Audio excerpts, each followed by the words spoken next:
Hi guys, may nag-suggest sa atin na maganda raw gamitin yung IOV Driver Booster para pag-update ng mga drivers. So susubukan natin kung okay ba talaga siya. So gamit ang inyong browser guys, is search nyo lang yung IOV Driver Booster. Lalabas na yung pinakauna. At i-download nyo lang. Hindi siya nada-download sa Edge, kaya sa Chrome ako nag-download. And then, tara, install na natin. Okay, so kita nyo naman, nirereklamo siya ng ating Windows, pero run anyway pa rin natin. At as you can see, wala pa rin tayong audio kasi hindi pa rin na-install yung audio drivers. So, huwag nyo itong i-check. Install lang natin. Okay guys, na-install na natin. Click natin yung scan now. Yan. Okay. I-scan na siya. Saan nyo ba? Okay, so makikita nyo naman, may na-detect siya rito mga drivers na outdated. No? So, gagawin natin,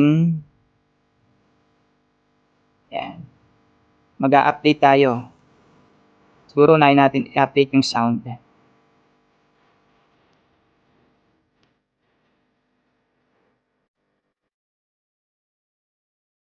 Take ko driver booster to na 13.4 free version.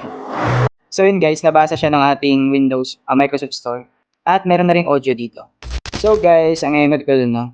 Pwede pala siyang sabay-sabay. Yan. Click nyo lang yung update now. Automatic.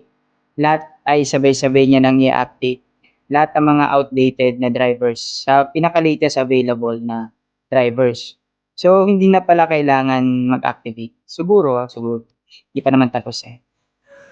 So ang galing. Kung ganon, okay itong driver booster kung ganon. So, yan. Tayo na natin matapos para malaman natin kung anong kalalabasan niya. Pero so far, so good. Okay, so ngayon, na-update niya raw niya. Pero yan, pwede ka rin mag-upgrade, pero pwede na rin namang hindi. Kasi na-up-to-date naman na lahat ng drivers natin. So, click lang natin yung reboot. And click yes. And that's it.